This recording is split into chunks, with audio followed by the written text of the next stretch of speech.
Jai Veerakaliamman YouTube சேனலுக்கு உங்களை அனைவரையும் வணக்கத்துடன் வரவேற்கிறேன். நமது சேனலை சப்ஸ்கிரைப் செய்து ஆதரவு தெரிவிக்குமாறு பணிவோடு கேட்டுக்கொண்டு இன்றைய இந்த வீடியோ பதிவானது குலதெய்வத்தினுடைய வழிபாடு செய்யக்கூடிய விதத்தை பற்றி இன்று நாம் தெரிவிக்கிறோம். உண்ட வீட்டுக்கு ரெண்டகம் செய்வித்தவர், ஊரார் உடாண்மைக்கு பேராசை பட்டவர், பெற்ற தாயாரை பெரும்பலி செய்தவர், வளர்த்த தந்தையோடு வாளுக்கு நின்றவர், கொத்தை குறைத்தவர், குறை மரக்கால் அளந்தவர், கட்டரை நெல்லிலே பதர் கலந்து விற்றவர், சாப்பிட்ட எச்சிலையை பசுமாட்டுக்கு போற்றவர், இளங்கன்றுக்கு பால் விடாது ஒட்ட கறந்தவர், கறந்த பாலிலே தண்ணீர் சேர்த்து விற்றவர், குலதெய்வத்தை கும்பிடாமல் மறந்து போனவர், இந்நாளி பேர்களுக்கும் 7ஆம் நரகத்துக்குள் கீழ் நரகமான புலிக்குழியிலே கொண்டு போய் தள்ளுவார்கள் என்று புராண வேதியிலே நூல் சொல்லுகிறது. ஆக இதில் முக்கியத்துவமாக இருக்கக்கூடிய இந்த குலதெய்வத்தை ஒருவர் கும்பிட மறந்து போய்விட்டார்களே, ஆனால் அந்த குலதெய்வத்தினுடைய அனுகிரகம் அவர்களுக்கு கிடைக்கவில்லை என்று சொன்னால், நாம் குடியிருக்கிற மனையிலேயே அதனுடைய தோற்றத்தை நமக்கு காண்பித்துவிடும். ஒரு கட்டி குடியிருக்கக்கூடிய மனையிலே குத்த வைக்கும் போது இந்த வீடு லட்சுமி கடாட்சரமாக இருக்கிறது என்று 4 பேர் சொல்லும்படியாக கலையாக இருந்தால் குலதெய்வத்தினுடைய அனுகிரகம் அந்த வீட்டிற்கு உண்டு என்பதை நாம் அறிந்து கொள்ள வேண்டும். அரண்மனை போன்ற வீடாக இருந்தும் ஆனால் அதில் போதிய அளவுக்கு ஒரு முழிப்போ விழிப்போ ஒரு வெளிச்சமோ கடாட்சரமோ தெரியவில்லை என்று சொன்னால் குலதெய்வம் நமக்கு அனுகிரகம் காட்டவில்லை என்று சொல்லி அந்த மனையே நமக்கு காட்டி கொடுக்கும். ஒரு குடியிருக்கக்கூடிய வீடு நல்லா இருக்க வேண்டும் என்று சொன்னால் அந்த குலதெய்வத்தினுடைய அனுகிரகம் அந்த மனையில வந்து விழ வேண்டும். அந்த மனையில வந்து விழுவதற்கு நாம் என்ன செய்ய வேண்டும்? குலதெய்வத்தை கும்பிடாமல் மறந்து போய்விடக்கூடாது.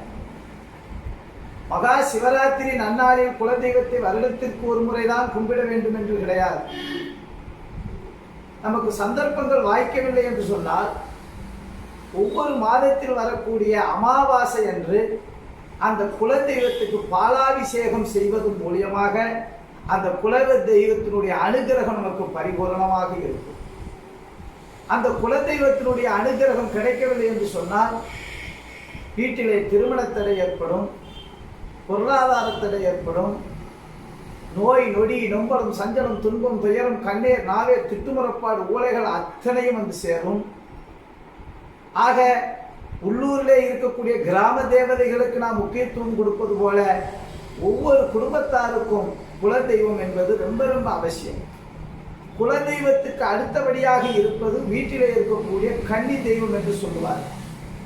கன்னி தெய்வம் என்றால் அது தகப்பனார் வழியிலே சேர்ந்த ஒரு பெண் தெய்வம். அந்த வீட்டிலே தகப்பனார் கூட பிறந்த பிறவி கன்னி பிறந்து கல்யாணம் ஆவதற்கு முன்பாக கன்னியாக இருக்கும் போதே அது மாண்டு போய்விடுவது. அம்மை ஓட்டு மாண்டு போகலாம், கங்கையில் விழுந்து மாண்டு போகலாம், இதை காலராவில் மாண்டு போகலாம்.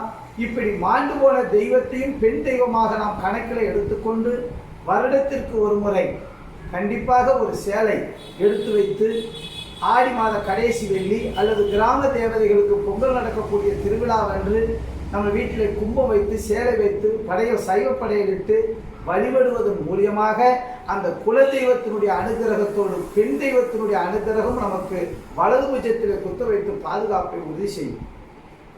ஒரு வீட்டிலே சுபகாரிய நிகழ்வு நடக்கிறது என்று சொன்னால் முதலிலே குலதெய்வத்தினுடைய ஆலயத்திற்கு சென்று வழிபாடு நடத்திவிட்டு நம்முடைய காரியத்தை செய்தோமானால் எந்த தடைகளும் இருக்காது. அதாவது குலதெய்வத்தினுடைய அனுகிரகம் நமக்கு குறைவாக இருக்குமானால் புத்திர தோஷம் வந்து கிடைத்துவிடும். எத்தனையோ தானங்கள் பண்ணலாம், தர்மங்கள் பண்ணலாம், கோடான கோடிகள் எடுத்து செலவு செய்யலாம். குலதெய்வத்தினுடைய அனுகிரகம் இல்லை என்று சொன்னால் அந்த குலத்தை வாழ வைக்கிறதுக்கு ஒரு வாரிசை கொடுக்காது. குலதெய்வத்தினுடைய அனுகிரகம் இருந்தால்தான் இந்த குழந்தை பாக்கியம் கிடைக்கும். அதாவது சூரிய குலத்தில் பிறந்த தசரத சக்கரவர்த்திக்கு புத்திர சந்தானம் ஏற்பட்டு புத்திரகாவேஷ்டி யாகத்தை நடத்தி அவர் வயிற்றிலே பிறந்த அந்த ராமருக்கோ சீதையை வனவாசத்தில் பிரித்து இப்படியெல்லாம் ஒவ்வொருத்தருக்கும் சூரிய குலத்தில் பிறந்த ஹரிச்சந்திர மகாராஜாவுக்கே அந்த புத்திர தோஷம் ஏற்பட்டிருக்கு. ஆக இந்த புத்திர தோஷங்கள் நிறைவேற, புத்திர தோஷங்கள் விலக, குலதெய்வத்தினுடைய அனுகிரகத்தை சிறப்பான முறையிலே நாம் நடத்தினோமானால் நமக்கு குலதெய்வத்தினுடைய அனுகிரகம் பரிபூரணமாக கிடைக்கும். அதுலேயும் ஒவ்வொரு மாத அமாவாசை என்று பால அபிஷேகத்தை நாம் குலதெய்வத்துக்கு வழிபாடு செய்வதன் மூலியமாக அந்த குலதெய்வத்தினுடைய அனுகிரகம் நம்முடைய வீட்டை நாடி வரும். குலதெய்வம் கேட்டதை கொடுக்கும். குலதெய்வம் இல்லையே, எனக்கு தெரியாதே, குலதெய்வத்தை நான் இதுவரைக்கும் பார்த்ததில்லையே என்று சொல்லியிருப்பார்களே, ஆனால் நாம் பிரசன்னத்தின் மூலியமாக கூட குலதெய்வம் இருக்கும் திசை, குலதெய்வம் இருக்கும் இடம், பிரசன்னத்தின் மூலியமாக அது என்ன தெய்வம் என்றதை கூட ஜோதிட ரீதியிலே நாம் கணிக்கலாம், சொல்லலாம். அதுவும் இல்லை என்று சொன்னால் ஈசன் என்று சொல்லக்கூடிய ஈசனை மட்டும் குலதெய்வமாக நினைத்து மூதாதையர்கள் வழிபட்டது போல நாம் ஈசனையே குலதெய்வமாக நினைத்து வழிபட்டாலும் அந்த குலதெய்வத்தினுடைய தோஷம் நீங்கும் என்று கூறிக்கொண்டு விடைபெறுகிறேன். நன்றி, வணக்கம்.